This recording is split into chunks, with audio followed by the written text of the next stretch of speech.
Welcome, everyone. Thank you very much for coming together to immerse ourselves in this rich body of wisdom we call Torah. We are going to read through the English translation of this week's Torah portion, Parshat Toldot, in the book of Genesis, beginning in chapter 25 with verse 19. Then I'll share with you a little bit of focused study about it, and then we'll unleash our creative, collaborative conversation about it. If you'd like to go ahead and share with me the blessing, giving thanks for this moment, feel free to do so. Baruch Baruch atah atah Adonai Adonai Eloheinu melech haolam asher asher b'anu ishanu b'mitzvotav v'tzivanu v'tzivanu la'asok la'asok b'divrei Torah. Torah. Amen. We are in Genesis chapter 25, verse 19. I'll share with you the first few verses, and I'll invite others to have an opportunity to read as well. This is a story of Isaac, son of Abraham. Abraham begot Isaac. Isaac was 40 years old when he took to wife Rebekah, daughter of Bethuel, the Aramean of Padam Aram, sister of Laban, the Aramean. Isaac pleaded with God on behalf of his wife because she was barren. And God responded to his plea, and his wife Rebekah conceived. But the children in her womb struggled, and she said, "If so, why do I exist?" She went to inquire of God, and God answered her. "Two nations are in your womb, two separate peoples shall issue from your body. One people shall be mightier than the other, and the older shall serve the younger." When her time to give birth was at hand, there were twins in her womb. The first one emerged red, like a hairy mantle all over. So they named him Esau. Then his brother emerged, holding on to the heel of Esau. So they named him Jacob. Isaac was 60 years old when they were born. When the boys grew up, Esau became a skillful hunter, a man of the outdoors. Jacob was a mild man who stayed in camp. Isaac favored Esau because he had a taste for game. Rebekah favored Jacob. Once, when Jacob was cooking a stew, Esau came in from the open, famished. And Esau said to Jacob, "Give me some of that red stuff to gulp down, for I am famished," which is why he was named Edom. Jacob said, "First, sell me your birthright." And Esau said, "I am at the point of death, so of what use is my birthright to me?" Jacob said, "Swear to me first." So he swore to him and sold his birthright to Jacob. Jacob then gave Esau bread and lentil stew. He ate and drank, and he rose and went away. Thus did Esau spurn the birthright. Richard, would you like to read, starting at the beginning of chapter 26? Yes.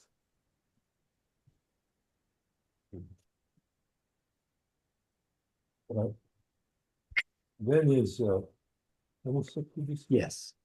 then his brother emerged. This is chapter 26. Yeah.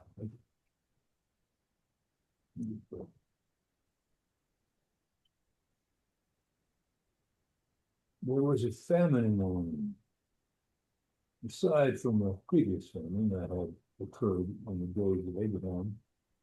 And Isaac went to Abimelech, king of the Philistines, in Gerar. The Lord had appeared to him and said, "Do not go down to Egypt. Stay in the land which I point out to you. Reside in this land, and I will be with you and bless you. I will give you all these lands to you and to your offspring, fulfilling the oath that I swore to your father Abraham. I will make your descendants as numerous as the stars of heaven, and give your descendants all these lands, so that all the nations of the earth shall bless themselves by your offspring, inasmuch as Abraham obeyed me and kept my charge, my commandments, my laws, and my teaching." So Isaac stayed in Gerar. When the men of the place asked him about his wife, he said, "She's my sister." And he was afraid to say, "My wife," thinking, the men of this place might kill me on account of Rebecca, for she is beautiful. When some time had passed, Abimelech of the Philistines, looking out of the window, saw Isaac fondling with his wife Rebekah. Abimelech sent for Isaac and said, "So, she is your wife? Why then did you say she is my sister?" Isaac said to him, "Because I thought I might lose my life on account of her." Abimelech said, "What have you done to us? One of the people might have laid with your wife, and you would have brought guilt upon us." Abimelech then charged all the people, saying, "Anyone who molests this man or his wife shall be put to death." Thank you, Richard. And Jim, we're now at verse 12, if you'd like to read a little bit.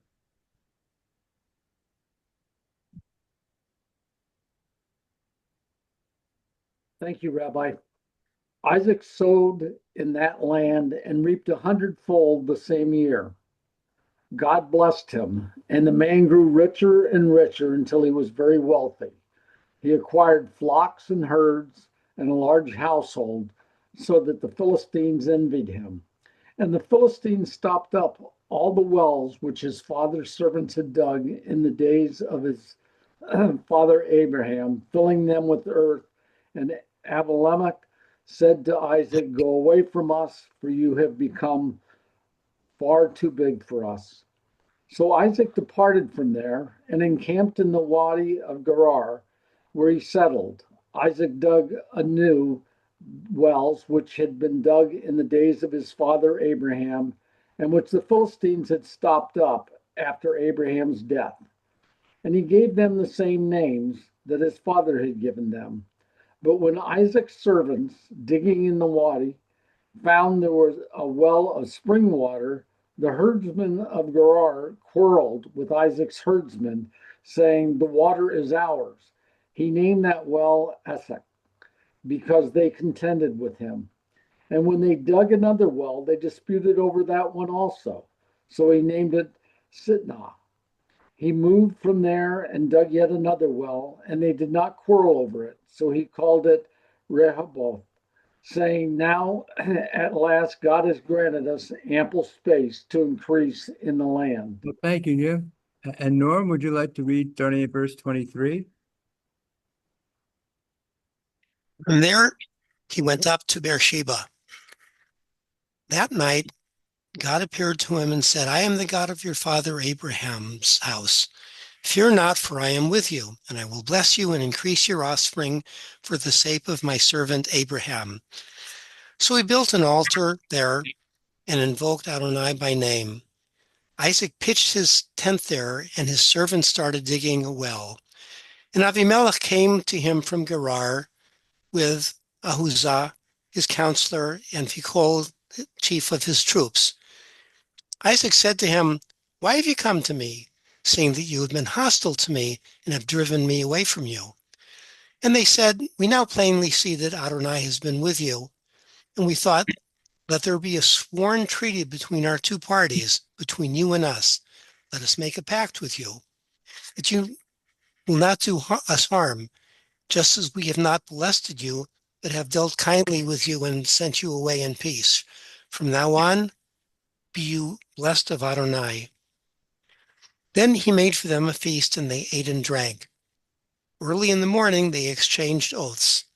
Isaac then bade them farewell, and they departed from him in peace.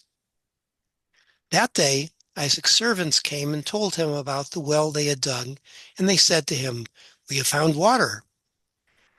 He named it Sheba, and therefore the name of that city is Beersheba to this day. When Isaac was 40 years old, when Esau was 40 years old, he took to wife Judith, the daughter of Bori the Hittite, and Basemath, the daughter of Elon the Hittite. They were a source of bitterness to Isaac and Rebekah. Thank you. And Rose, would you like to read a little bit, the start of chapter 27? Thank you, Rabbi. Wait, 27? Chapter 27. Mhm. Oh, chapter 27. Sorry. Oh, sorry.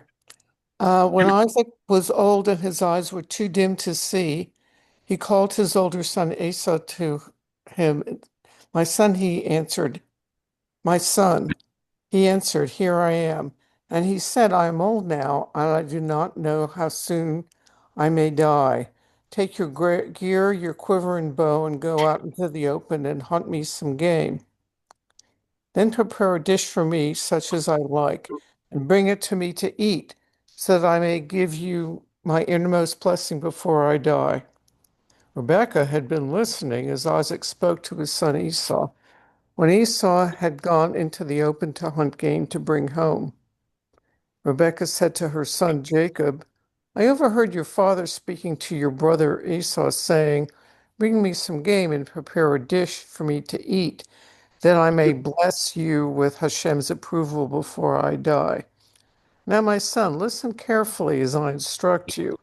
Go to the flock and fetch me 2 choice kids, and I will make of them a dish for your father, such as he likes, and take it to your father to eat, in order that he may bless you before he dies.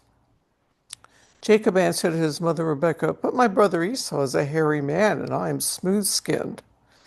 If my father touches me, I shall appear to him as a trickster and bring upon myself a curse, not a blessing. But his mother told him, your curse, my son, be upon me. Just do as I say and go fetch them for me. Well, thank you, Rose. Let me invite Justin and Linda. If you'd like to read a little bit, we're at verse 14 of chapter 27. Thank you so much, Rabbi. Thank you. Okay. So he went and he took and he brought them to his mother, and his mother made tasty foods as his father liked. And Rebekah took the costly garments of Esau, her elder son, which were with her in the house, and she dressed Yaakov, her younger son. And the hides of the kids she put on his hands and on the smoothness of his neck. And she gave the tasty foods and the bread that she'd made into the hand of Jacob, her son. And he came to his father and he said, my father.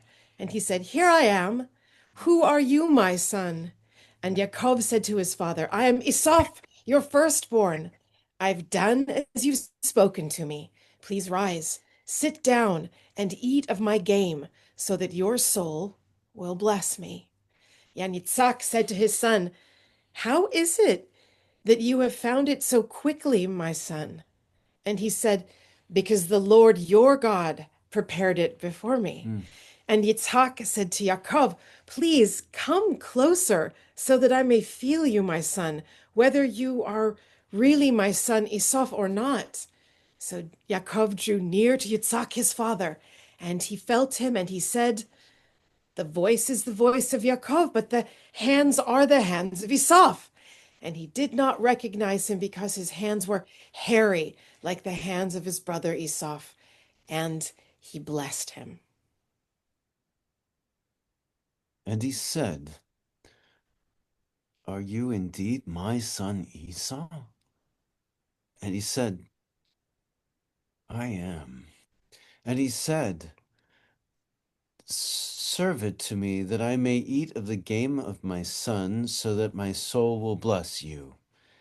And he served him, and he ate, and he brought him wine, and he drank. And his father Isaac said to him, please come closer, kiss me, my son.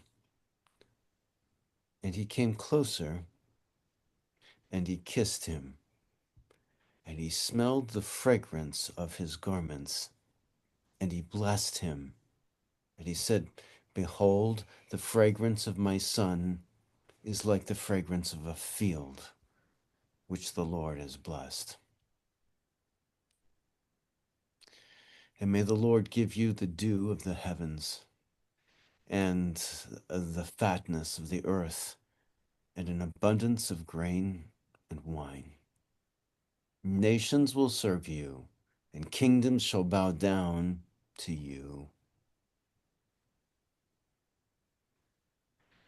You shall be a master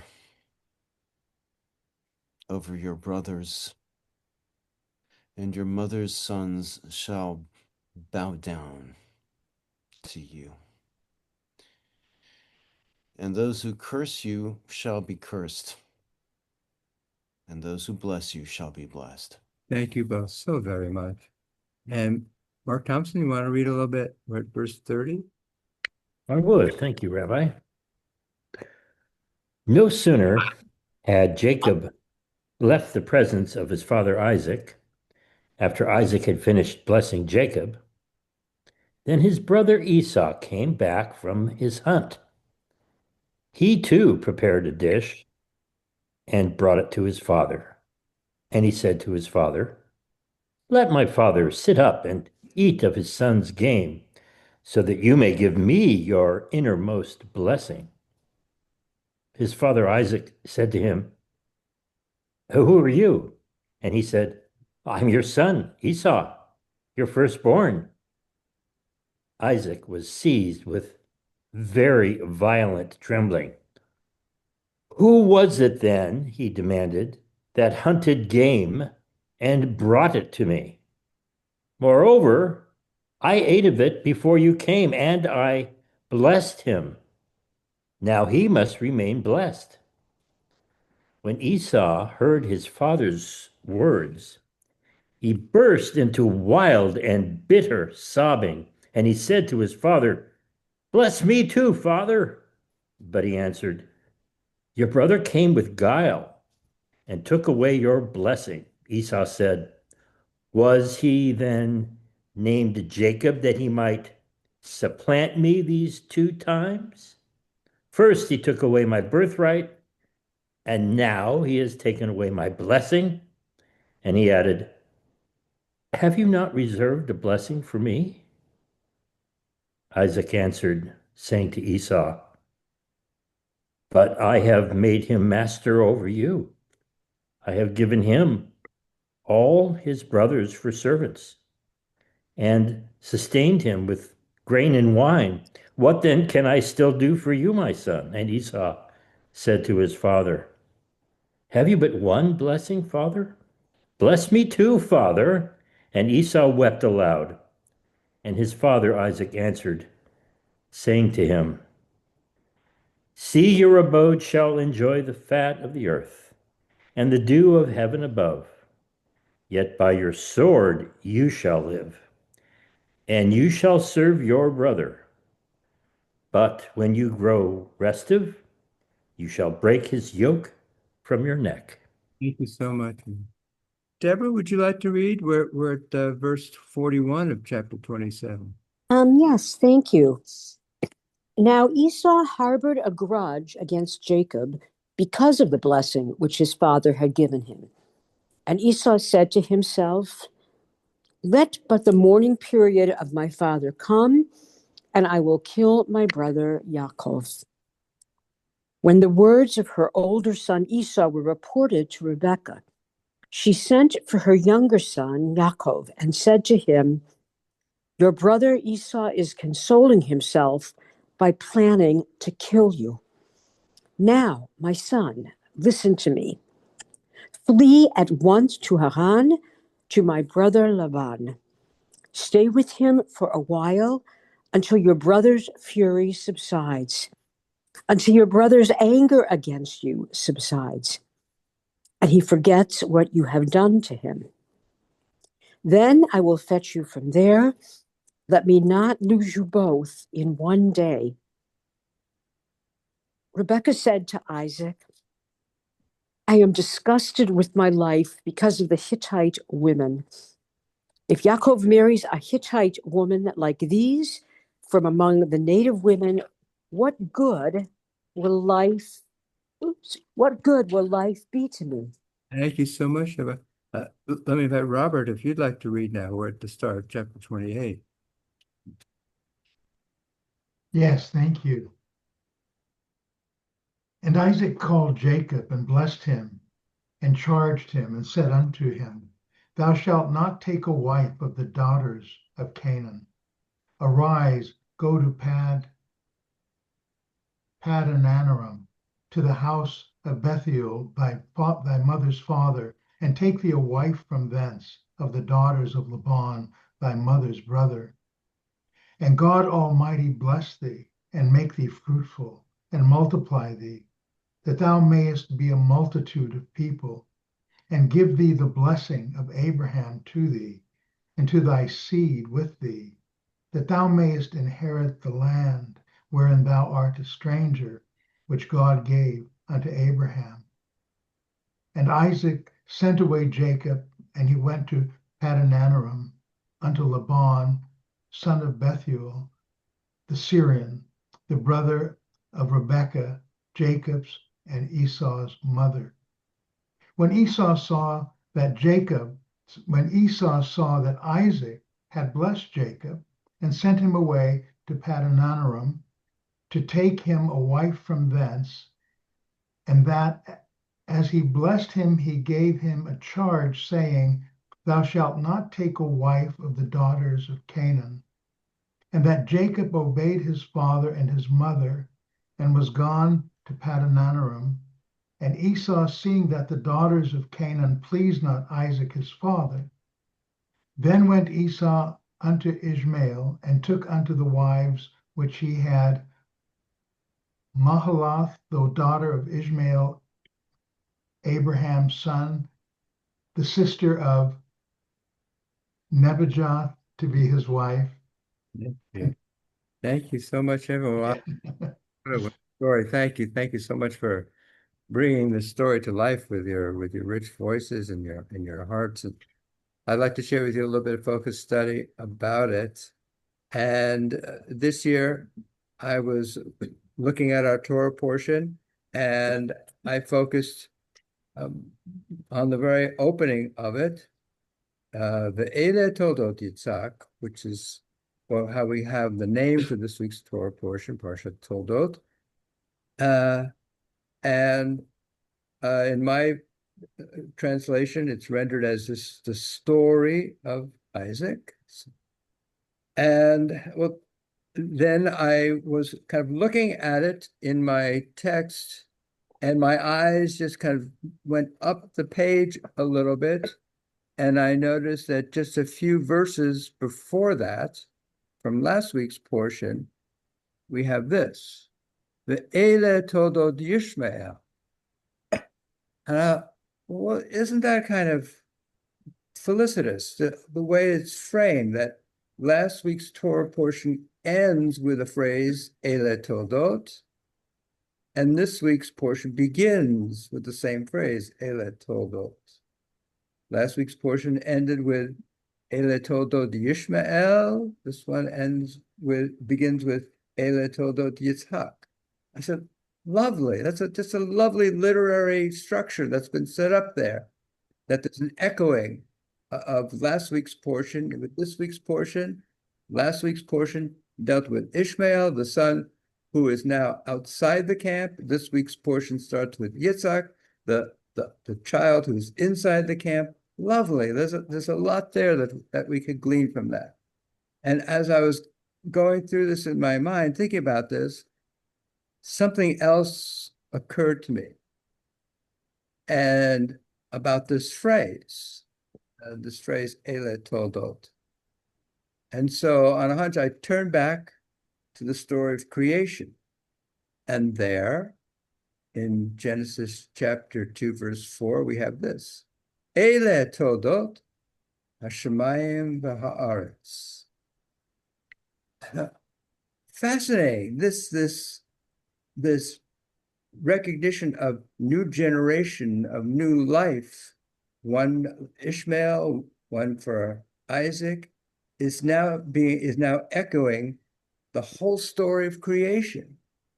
This is the story of heaven and earth. At least that's the way my translation renders that verse from Genesis. And then the more I thought about that, okay, on one level, then when we're this Ele Toldot for Ishmael, Ele Toldot for Isaac, then it's not just talking about this is the lineage or these are the descendants of Ishmael and Isaac, it's now saying this is a story of creation. This is a story of new worlds that are coming into existence. And then I thought about it, and I thought, this resonance of the story of creation by this phrase "Ele Toldot" is now bringing the whole dynamic of what the story of creation was all about. And the story of creation, as we've read it, you can either read it as a kind of a chronological description of the coming into existence of new life, or you can read it as something different. And our tradition tends to read the story of creation not as a clarification of how things came into existence, but really an ambiguation about it all. It's the story of creation as it appears in Genesis is not designed to clarify things. It's designed to, if you will, unsettle things. And we've talked about this before when we've looked at the very first phrase in the book of Genesis, Bereshit, and we pondered over this. This is a nonsense word. This is not a sense-making word. It is a non-sense-making word because grammatically it's inarticulate. And the great medieval scholar Rashi acknowledges this. He says, this doesn't mean anything. This doesn't say anything except expound me, lidrosh, interrogate me, dig into me, find out what this is all about. This is not clarifying anything. This is just confounding things. And then Rashi will go on to then note that actually, as I look more closely at the story of creation, it's not, doesn't even make sense in terms of it providing a chronological order of what happened when. And he points out about the different waters, and God is over the waters before waters have been created. And he comes to the conclusion that the story of creation in those first two chapters is not designed to provide either a scientific or historical clarification of how the world came into existence. Says that's not what's happening here. What's being provided is not historical or scientific truth, it's spiritual truth. And so, as I look upon these stories now, our Toldot, Ele Toldot Yitzhak, I'm now informed by this whole notion about the creation story. And so what we're being provided here perhaps is not so much a clear historical description of the emergence of these individual human beings and their storyline. What we're being provided is some kind of spiritual insight, just like the story of creation in Genesis was providing us some kind of spiritual truth rather than historical, linear, chronological truths. And that's opened up even further by the sentence I would like to explore, the phrase I'd like to explore a little bit further, which comes just a couple of verses in where Rebecca, and she is in the throes of her pregnancy, says, Lama ze anochi, which in my book is translated as, if so, why do I exist? And perhaps Lama, why, ze, this, Anochi, I. Why is there this I? Why is there this I-ness? And she becomes the first character in the Bible to, in a sense, explore her own subjectivity. You know, usually we're kind of used to seeing these characters and not in the Bible and not having much sense of what's going on in their hearts and their minds and their motivations and so forth. So she's the first character to kind of really, in a sense, burst through that kind of that narrative line. and to say, what am I doing here? Why do I exist? So the question is she asking the question, and is the Torah presenting her question to us so that we might find some kind of clarification to her wonder? Or is it there as an entry point into a deeper mystery rather than into a deeper clarification? Well, the text itself says, as soon as she says that, Lama Zanochi, it says she went to Lidrosh Adonai. She went to explore, interrogate, investigate this being, the source of all life. So I'd like to explore this notion about what is this Anochi all about? What does it mean to explore beingness? And to do that, I'd like to bring in one of the more fascinating of the Hasidic rabbis, Mordechai Lehner, who's known as the Mehashiloach, after a book of his. He was the founder in the beginning in the early 19th century of a dynasty called the Ishbitzer Rebbe dynasty, the Ishbitzer dynasty. So number 3 on the study sheet, I have this section from him where he explores this term Anochi. And he quotes from Exodus 20, verse 2, which is where God is at Mount Sinai and begins to speak to the Israelites and says, Anochi Adonai Elohecha. I am Adonai your God. And the Meshaloach says the word ani, which also is the first person singular pronoun I, the word ani is not used, but rather Anochi. Had it been written ani, the meaning would have been that the Holy Blessed One had revealed God's light to Israel in all its completeness. Then they could not have reached deeply into God's words, for God would have already revealed everything. The additional letter Kaf in Anochi teaches that it is, and the letter Kaf can be translated as meaning like. Okay, so now we have the word ani, I, the letter Kaf, like. So it could be translated as like I.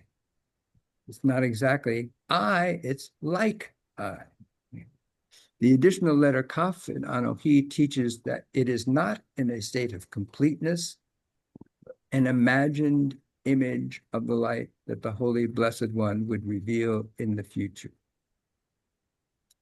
So Meshaloach here is indicating that that moment at Sinai, God speaks out of non-completeness rather than a complete self.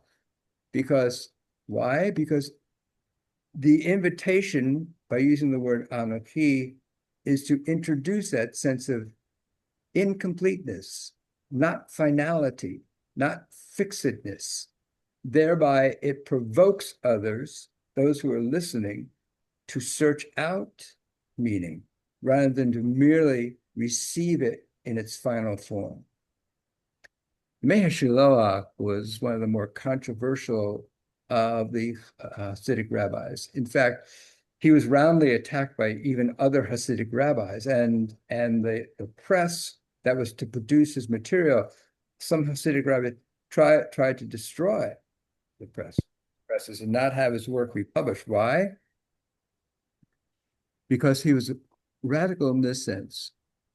The Ishbitzer Rebbe believed that even halacha that had been developed over the preceding hundreds and hundreds of years should not be deemed as being final and conclusive.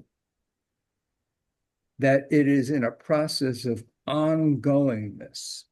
It is incomplete, if you will. that human beings in their wisdom have the capacity to add more and perhaps even change things. And of course, if you are working towards maintaining a system of stability and predictability, you don't want someone to say that. But he introduced this rather modern notion about how tradition, in fact, is an ongoing dynamic rather than something that has been finalized and fixed in final meaning. So here we have this notion that Rebecca seems to be exploring this sense of incompleteness, this void, this existential question. Why am I here?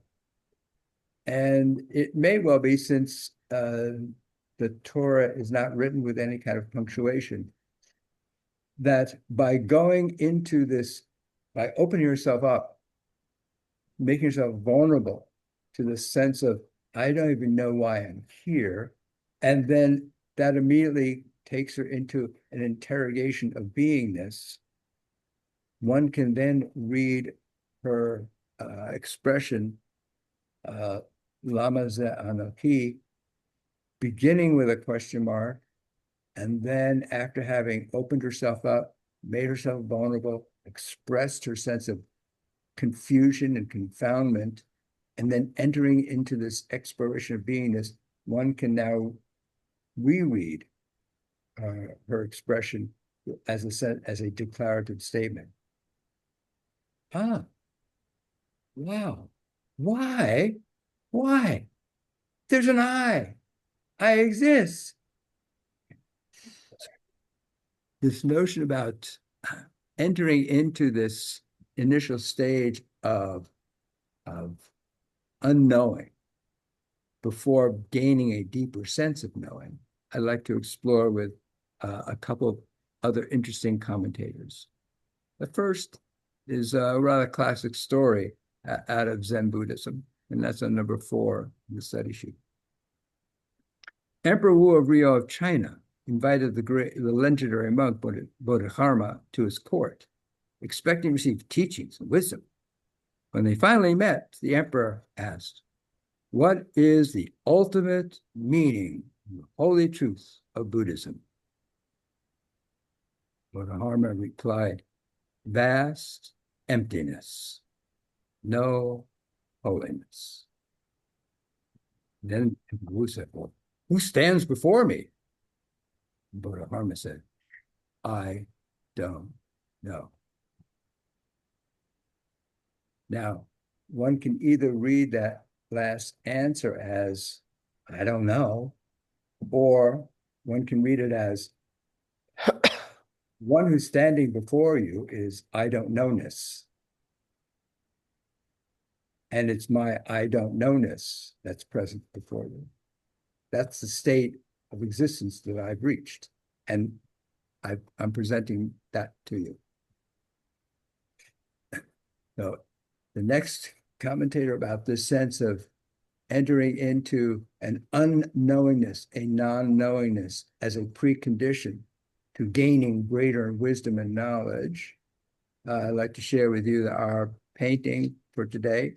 This is a lithograph by Paul Brock. Paul Brock, in early 60s, entered into a collaborative project with the Jewish philosopher, novelist, and theologian Arthur Cohen. And together, they created a rather kind of very brief, succinct portfolio called The Negative Way. And it consists of a series of propositions or statements written by Arthur Cohen. And then each one of those was accompanied by a lithograph designed by Paul Brock. And what their project was all about was trying to, it was a combination of what I'll call a combination of Zen Buddhism and Kabbalah. They were trying to, if you will, overcome the human tendency, especially in the modern age, which had triumphed under reason, rationality, and science, and that kind of level of progress, to overcome our tendency to want to know everything, to want to have an understanding of everything. And so what they did was, in their project, was to try and return to a sense of not knowing, of if you will, breaking down our sense of finality to our knowledge, finality to words, finality to images. So the one that we have here is the negative way number 10 of the ones that were done. And I hadn't thought about it until I picked this one. It's interesting to me that you could see this. Maybe that's Jacob and Esau there in Rebecca's womb. I hadn't thought about that until after I put it on paper. Well, that's interesting. But this image here, and by the way, all the images that Paul Brock did for negative way, they're all black and gray. And they're just either squares or circles or different shades of gray and black, but they're all gray and black. If you want to, thank you.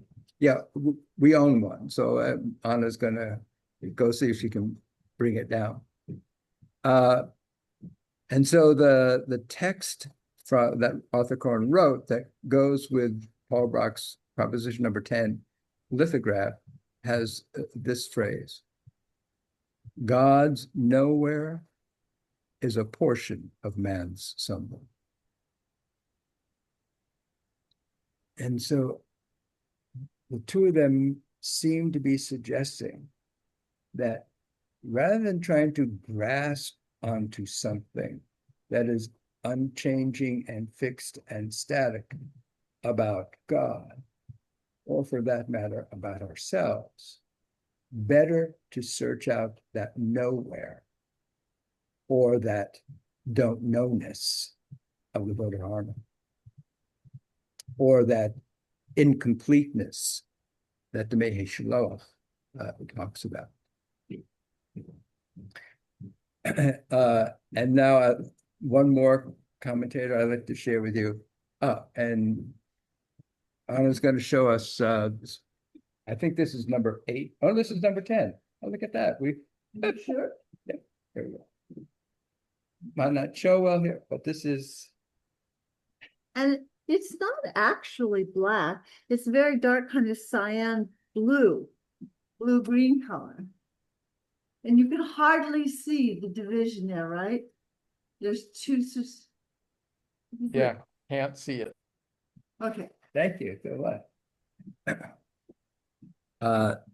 So now I'd like to introduce you to Edmond Jabé. Edmond Jabé was born in Egypt, and then he had to flee Egypt as a Jew in 1956 because of the Suez Crisis, and he goes to France, and he lives in France. And so he is someone who has had to separate himself from his land, from his culture, from his home.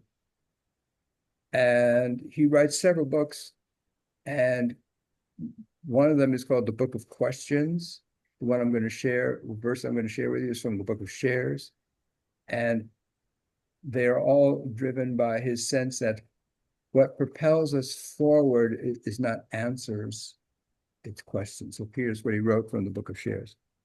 You have opted for security, tranquility, for the answer. I have chosen insecurity and worry, a question. I mark time at the edge of life, whereas you have already reached death's shore to die on the threshold. This notion that life is to be found not so much in its answers, but in its questions, it has always been the driving force in Jewish culture and Jewish tradition.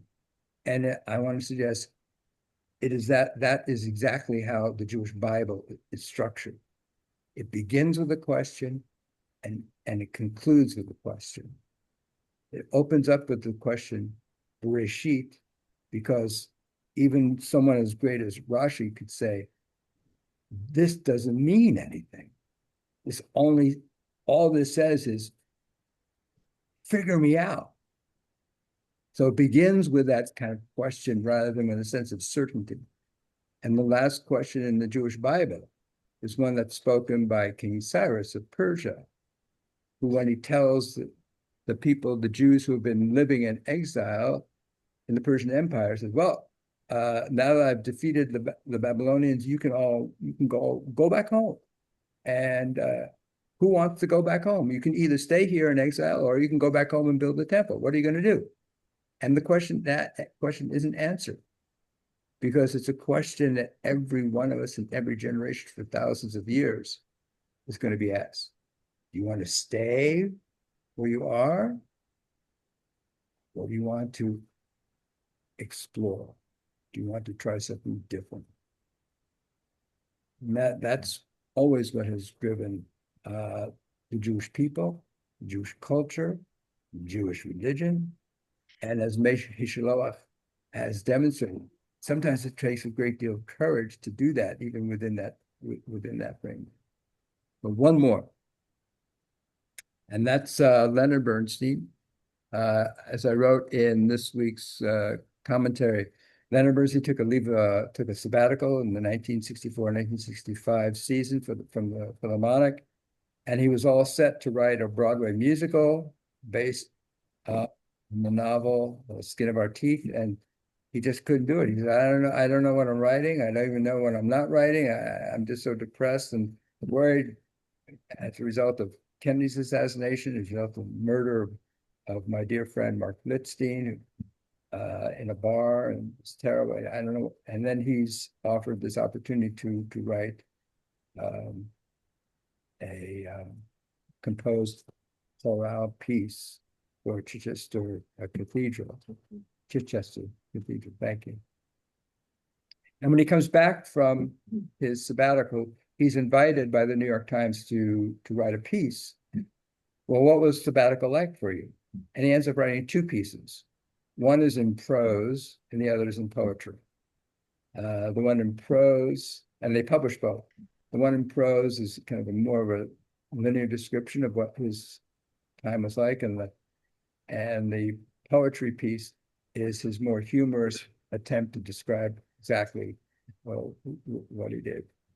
But in his prose piece, he wrote this: a work of art does not answer questions, it provokes them. And its essential meaning is the tension between the contradictory answers. I go back to where we started, this notion of Ele Toldot. This is the story of Isaac. This is the line of Ishmael. This is the creation of heaven and earth. So this notion of generations is not just about a linear line of people who are related to one another. This notion about generations is about the bringing into existence of things that are ever in a state of becoming, of incompleteness. And that is perhaps the most wonderful provocation any of us can ever experience and respond to, but with our own generations of creativity. So with that, I'd love to know what you experienced and thought as we went through our portion. And Rose, please, you've got your raised hand, and then we'll get to David and Susan. And Richard here. Yes, go ahead, Rose. Oh, okay. I kind of want to focus a little bit and ask you and my fellows students what they think about verses in chapter the first chapter, which I guess is 25. Yeah, verses 21 and 22.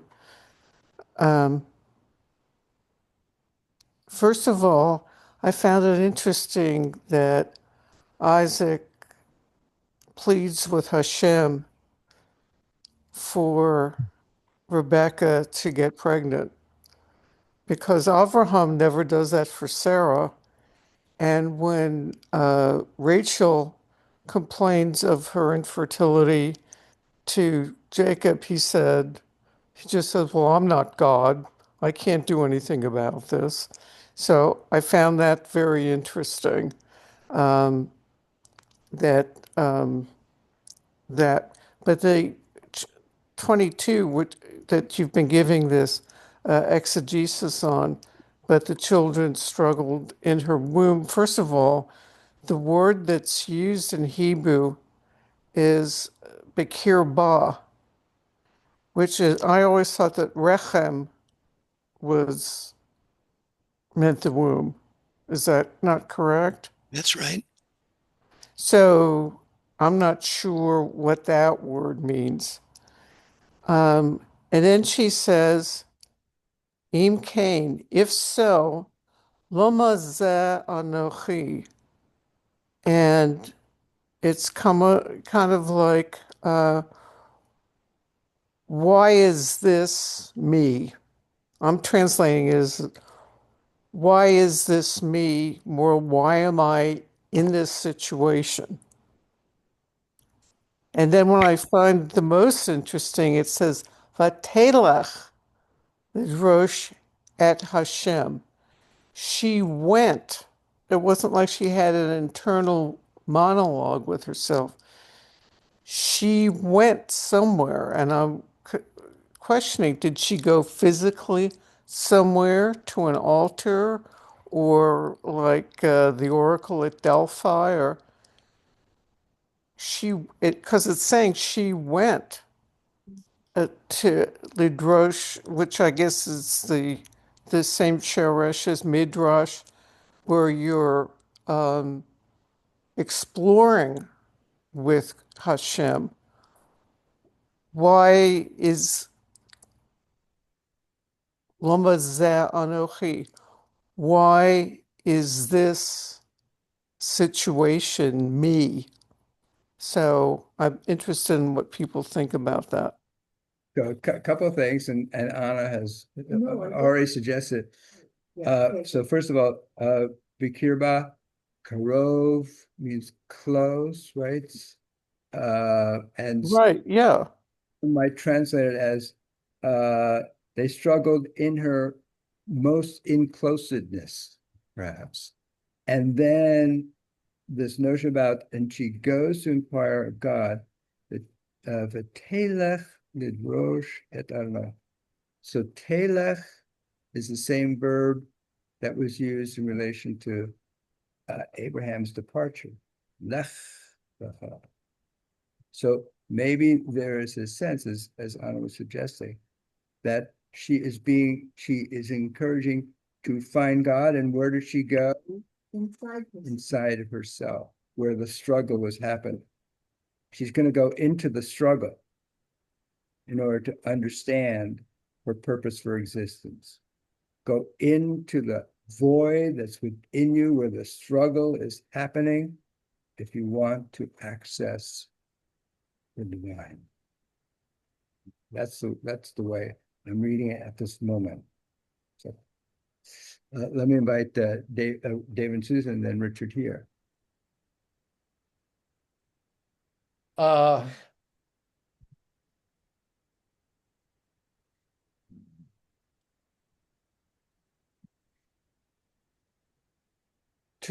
And now I'm just going to stick with one. So, what you're teaching is to question, to what my daughter Deborah calls dimensionalize, to never come to an answer, but to continually question. all mystical paths, and I'm going to talk about Kabbalah and Zen in particular, lead to a point where none of the rules of society, none of the mores or morals of society are unquestioned. Enlightenment, in many cases, leads to a mental state where you don't feel bound, not feel bound by the rules. Now, traditionally, this has gone away with this generation, but traditionally, you were not allowed to study Kabbalah until you were married with 2 children. I mean, that's a way oversimplification, but that was the very common rabbinic attitude about Kabbalah. People should not study it until they were mature. And maturity doesn't mean 21 years old and able to vote. Maturity means all the mishigas and the resolution of the mishigas that being a parent requires. In Zen Buddhism, the tradition is you take a kid, he's 10 years old, he goes off to a Zen monastery, and he spends 8 years, 5 years under the strictest kind of military discipline that you can imagine at a military school. He gets whacked with sticks several times a day, every day in and day out, in attempt to make him a highly disciplined, self-motivated person before he is really exposed to the most mystical center of Zen Buddhism or Taoism or the Chinese Zen Buddhism. Because this is a protection against this mental state that creates the false messiahs that we have in Jewish history, where they think and that they've connected with God, or they think they've connected with the what I call the juice of the universe. And it can lead to very amoral behavior. And so this is a protection from that.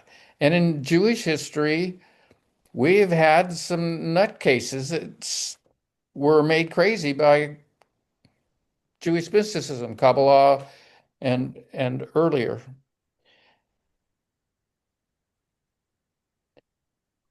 Everybody here, not everybody here for sure. I don't know about Lyndon and Justin, but everybody here has got a couple of kids and meets the minimum requirements for study of Kabbalah, although we haven't memorized the Talmud that Jewish requires. But how, my personal question is, and I've raised this before, my friend Stephen, and I haven't landed, and that is, how do you know how far to go as a community and as an individual or couples of individual student or pair of students? What are the boundaries that should be ringing off alarm bells when you study these things, the end point of which can lead to immorality, to lead to less than a behavior that is less than making the community better? So you have 4 seconds to answer, Stephen. And I want the answer. The answer. To talk for a moment. Now that So you, thank you for giving me a soapbox. I'll do this about once a year. Go ahead, Richard. I think now that you've formed the question, we'll find the answer. Now, The answer is the next question. yeah, yes, I just gave you the answer. Asking the question means that you have bounded yourself sufficiently to protect the community interest. Is that what you're saying, Richard? David, Richard's trying to speak, so let me just, to your question, go ahead. I'm saying if you keep asking yourself that question internally, go inside with that question, you'll achieve the answer to it. And if I can paraphrase or perhaps try to quote as best I can the great poet Rilke in his letter to a young poet who had all kinds of questions. Rilke responded by saying, live your questions, and then perhaps someday you'll be able to live answers.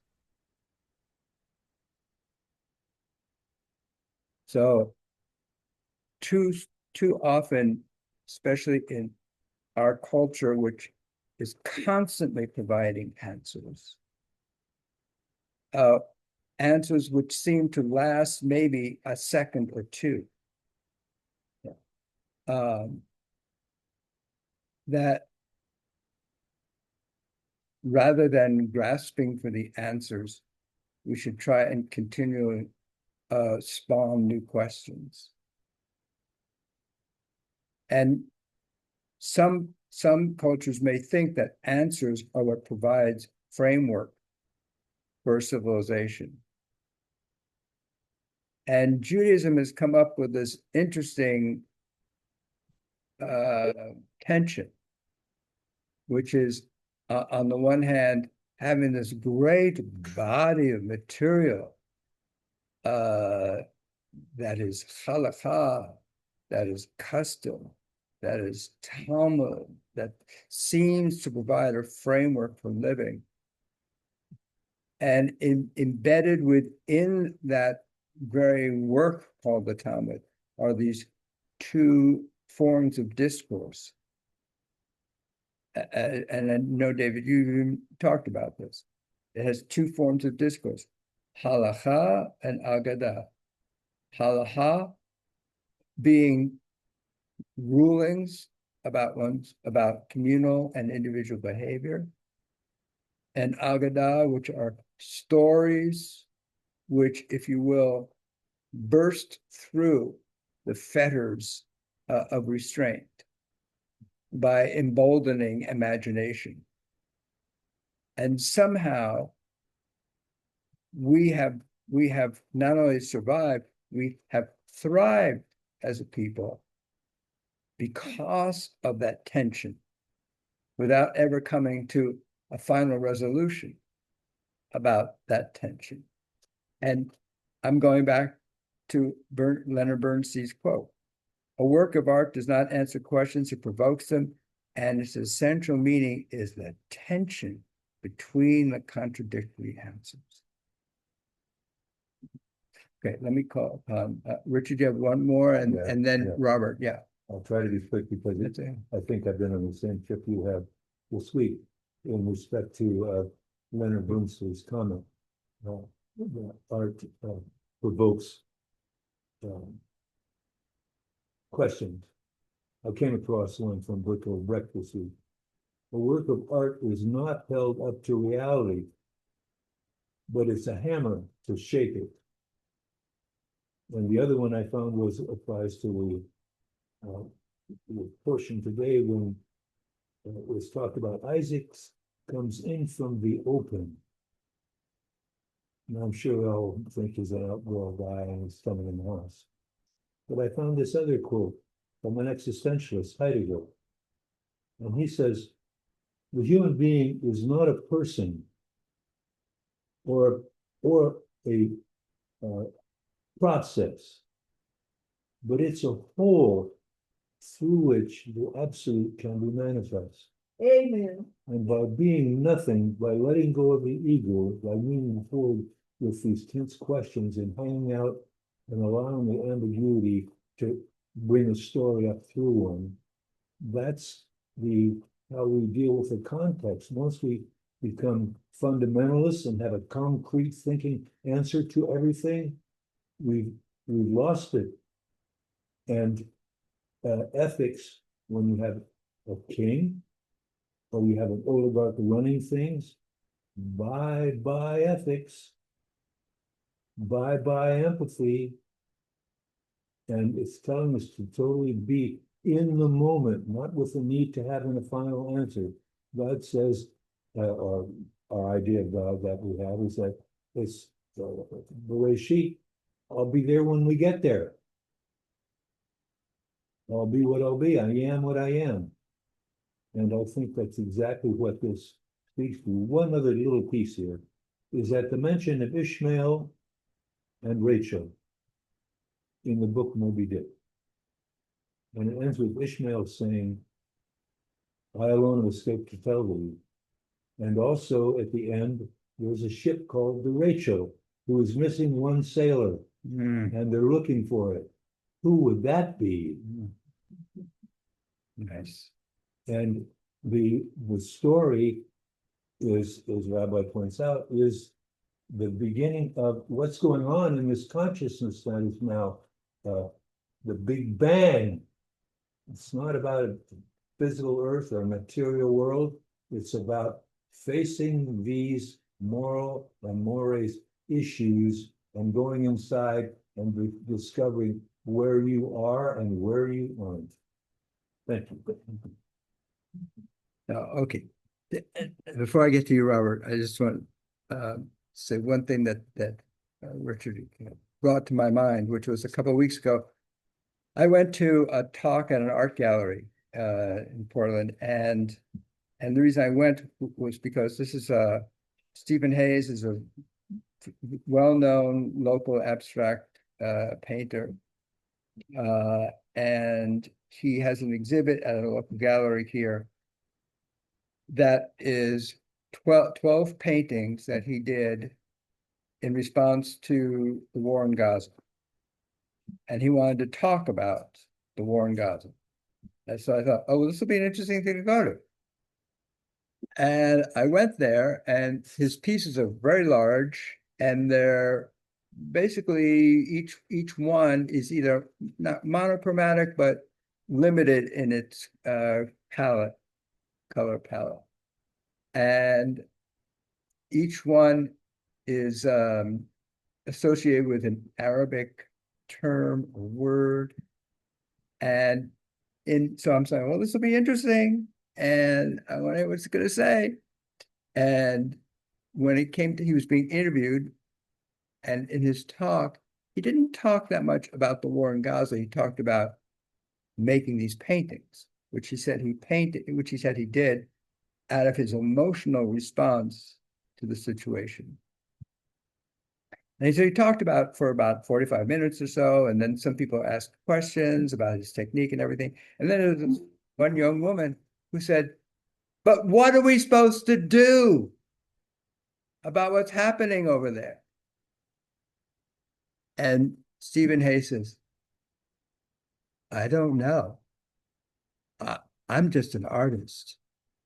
And what I've done is to share with you what I've been feeling and these expressions that I have manifested on these canvases. And I'm not a tactician, a strategist, political activist. I'm an artist who's expressing what I've been experiencing. Maybe you can figure out something, or maybe we can all figure out something together.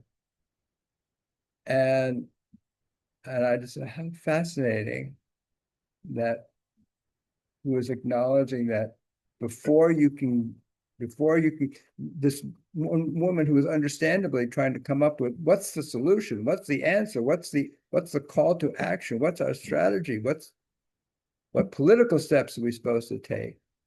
And I think he was sharing back to her, first do the artwork that will humanize us, if you will. It humanizes us. And then maybe we can figure out, how to relieve the pain and something. Let me go ahead, Robert. Well, thank you again for another lovely evening. We missed you last week, and it's really nice to have you back and to see Anna as well. David, I want to thank you for the questions. And first of all, I think you all know I appreciate every perspective and view, and I always feel enriched by the comments and questions. I'm at a way different bookend. I think God is merciful. I don't believe he's more cruel than merciful. To believe that we cannot find, and this is in all due respect to comments made, to believe that we have a creator who would leave us only with questions and not with answers, to me is the height of injustice and cruelty. Now, how can I substantiate this?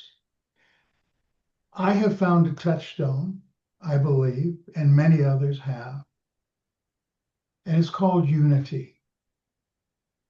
And if you want to see if something is good or bad, what is the result? Does it lead to people being drawn closer together, or does it lead to disunity? That's the first part.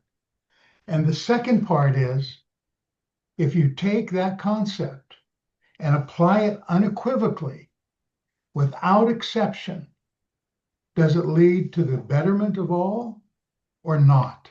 If there's a loser, it's not the answer. Now, and I don't know of any question where it doesn't work, in all humility. Now, let me just say something. We all believe there's one God. We all believe there's one light. From God came male and female in all things. That is unquestionable. You find it in chemistry, you find it in physics, you find it in everything. You know, if putting gas in a gas can, or whatever it is, you'll see male and female. Male and female requires question and answer. If we live in a world where we're not capable of answers, then how can we ever create a better world? Now, I'm not denigrating what has been said. Please take this in the spirit it's given. So then where do we get the guidance? Well, 3,500 years ago, I believe it was from Moses. But that was a long time ago when people had a whole different way of life. But there are teachings to guide us today that lead to unity, and they don't lead to disunity. They don't lead to losers, etc. And the last thing I want to say is that creation is one. We see that the way God has created things, it's one way. It's not 20 different ways. And a quote from Baha'u'llah I'm very fond of is that he says, every good thing is of God and every evil thing is from yourselves. So good comes from God, but we have to be aware of those teachings. And by the way, the very first principle of the Baha'i faith is to search after truth unfettered by superstition or tradition. So I acknowledge the value of questions. I love questions.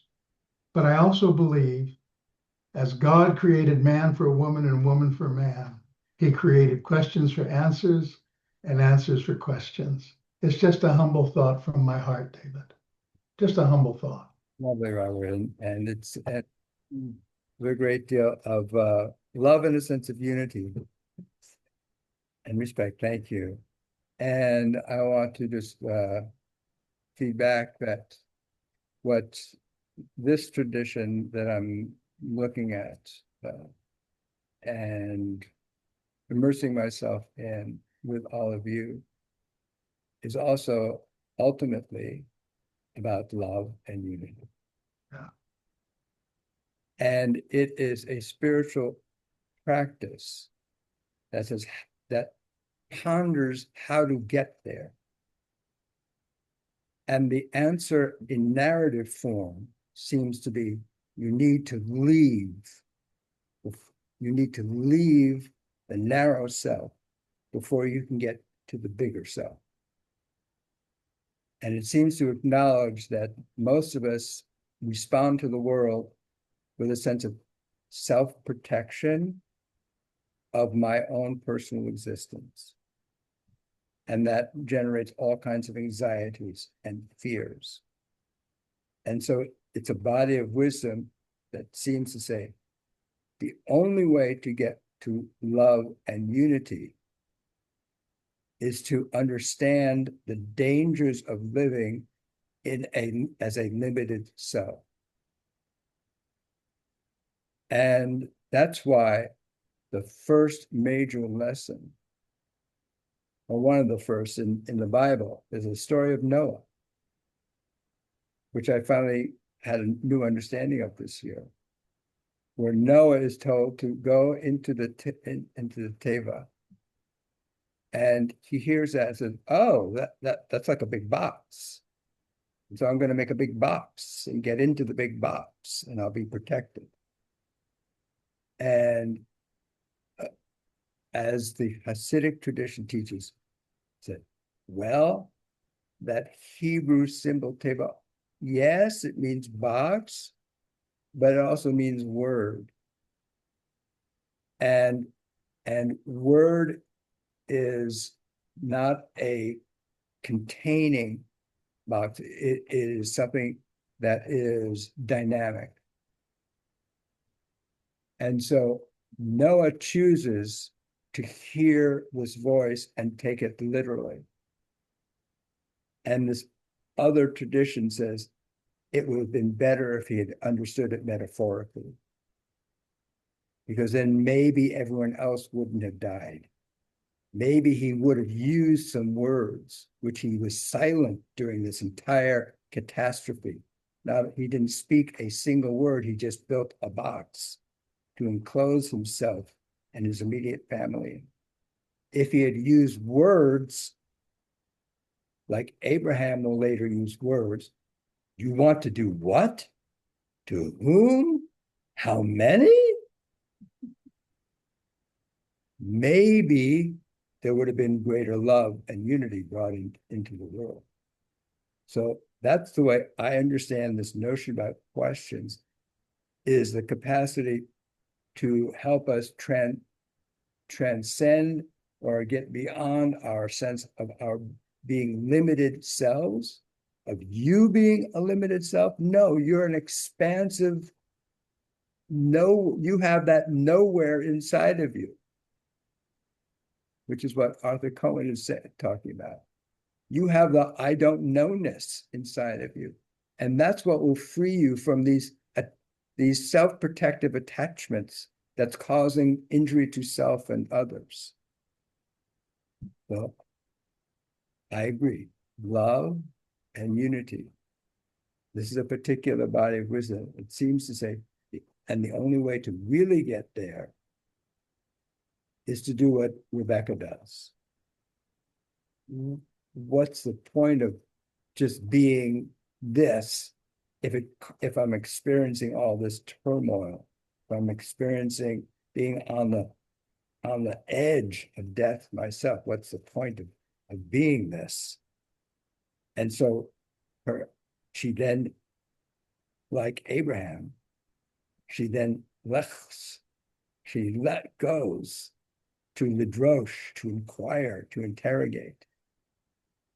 And that seems to open herself up to being a source of blessings and generations. Anna? Isn't prayer a self-interrogation that you sometimes say that? Yeah. Well, So Anna was reminding me that the word for prayer, tefillah, is based upon the Hebrew verb to interrogate, but it's in the reflexive form of that verb. So it becomes, prayer is a self-interrogation. It's not an interrogation of God. We're not seeking to change God in any way. We're seeking to change ourselves through prayer, so that we become more expansive, so that we can break from the chains of our self-confinement. That's why the Israelites, that's why the narrative story is one of going from Mitzrayim, from narrowness and confinement, into the midbar, into the expanse. You got to go through that before you can get to any place of promise. And part in answer to David's, great question is, one thing that can contain us from being a danger to ourselves and others is to maximize our attachment to others. And I don't just mean in a transactional way. I mean in an empathetic way. To the extent that we attach ourselves to others and realize, oh, if I'm hurting you, I'm hurting myself. And so to the extent that we open ourselves, make ourselves vulnerable, instead of becoming emperors and kings and despots, if we become human beings and engage in self-struggle, then we have a hope of saving ourselves and saving this planet. I'm so grateful that I have you all as companions along this way. And I'm going to say that next week, I hope that everyone takes the time with others and to be thankful for being with others.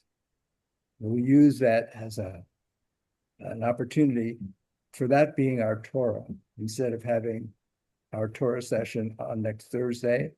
Just hopefully everyone will have an opportunity to sit around a table with one or more people and just to them and say, I'm so grateful that I'm with you. I'm so grateful to be a companion with you. And I'll do my best, to be a source of beneficence and blessing rather than selfishness and harm. God bless you all. I look forward to it. Thank you Much so love. much. Thank you. Thank you. Bye-bye. Thank Bye. you so much. Gratitude to all. Thank you.